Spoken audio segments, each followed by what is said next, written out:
իրենից ներկայացնում միջազգային իրավունքի տեսակետից եւ թույլ տվեք իմ վերջին երրորդ հարցը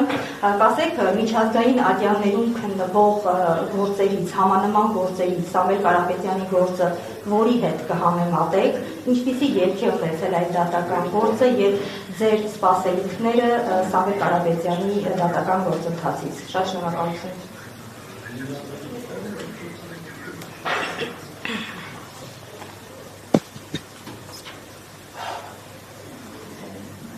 Thank you. In respect to Samuel Karapetyan, you may be aware I represent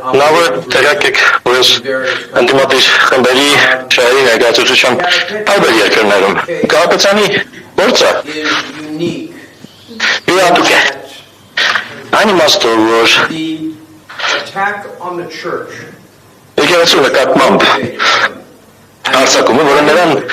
Տշտեց, մոտիվացրեց եւ են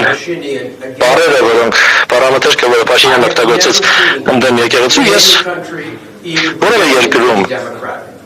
որը ձևացնում է ժողովրդավարական, նման չեմ տեսել։ Եթե ուզում եք խոսել ատելության խոսքի մասին, թե անկեղծ ասեմ,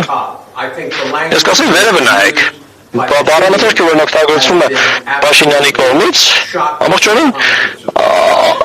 ապշեցնում է մարդկության գիտակցությունը, բայց մի խնդիր կա, ատելության խոսքը առաջացնում է վախ, և ներկայիս կառավարությունը մեկ բան է ցանկանում, որ հասարակությունը վախենա և անտարբերության մեջ լինի և չգնա և չընտրի, դա նրանց նպատակն է։ Իրենք գիտեն, որ Փաշինյանը պոպուլյար չէ, իրենք պարզապես ուզում են, որ բոլորը վախի մեջ լինեն և ուզում են, որ բոլորը անտարբեր լինեն։ Դա բոլոր ավտորիտարների նպատակն է։ Քրակության մասնակիցների թիվը իջեցնել, որ իրենց հավատարիմ ընտրողները իրենց բերեն իշխանության։ Իմ կարծիքն այն է, որ այս դեպքում երբ եկեղեցու ողջ ապագան է վտանգված, մարդիկ մոտիվացված կլինեն և կգնան և կքվեարկեն։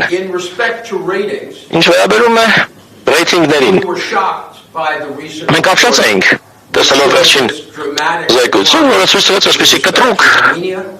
նվազում Հայաստանի ցուցանիշների մեջ,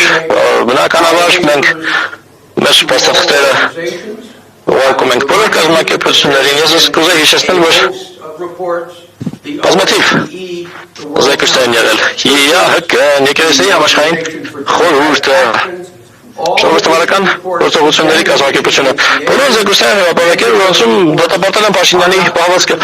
այդ զեկույցներից շատերը Հայաստանում չեն շրջանառել, բայց միջազգային համայնքում դրանք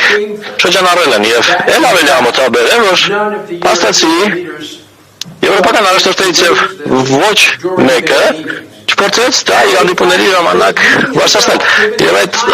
ժողովը ինքն էլ աշխարհի ժողովի անցկացման ժամանակահատվածը աշխարհով այդ մտերմիկ զգացողությունը, բավական ցինիկ տպավորություն կարող է թողնել։ Դա կարող է նմանվել ընտրական քարոզարշավի մի ծրագրի, որի նպատակն է փորձել լեգիտիմացնել ոչ պոպուլյար առաջնորդի հայերի հետ իմ շփումներից եւ երբ դիտում եմ հայկական ռիլեր, ես ասում եմ, որ սա մարդիկ պետք է փողոցում քայլելիս զգույշ լինի, որովհետեւ մարդիկ դա հետ շատ բիրտ են խոսում, որ իրենց հետ է խոսում, ես չեմ պատասխանել, թե քանի անգամ են մարդիկ ինձ ցույց տվել այդ շփումը Փաշինյանի և փաստականներից մեկի, Արցախից փաստականներից մեկի, երբ ինքը շատ տհաճ ձևի խոսեց այդ խեղճ մարդկանց հետ, դա ինձ տասնյակ անգամներ ցուցադրվել է, Փաշինյանը ժողովրդական մարդ չէ, դա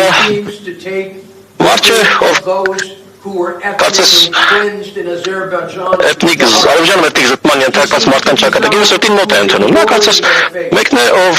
արամանում է այդ մարդկանց ճակատագիրը և հետ վատ է խոսում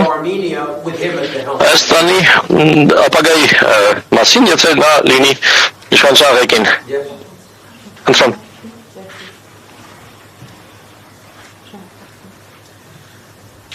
Պարոն Օստատան, խնդրեի առանձնացնել ձեր զեկույցից մեկ-երկու հիմնական, այսպես ասած, ամենակոշտ կողմից խախտումները ընտրական գործընթացի, որոնք դուք առանձնացրել եք և որոնք կարող են նաև իրավական հետևանք ունենալ։ նաև միջազգային իրավունքի առումով։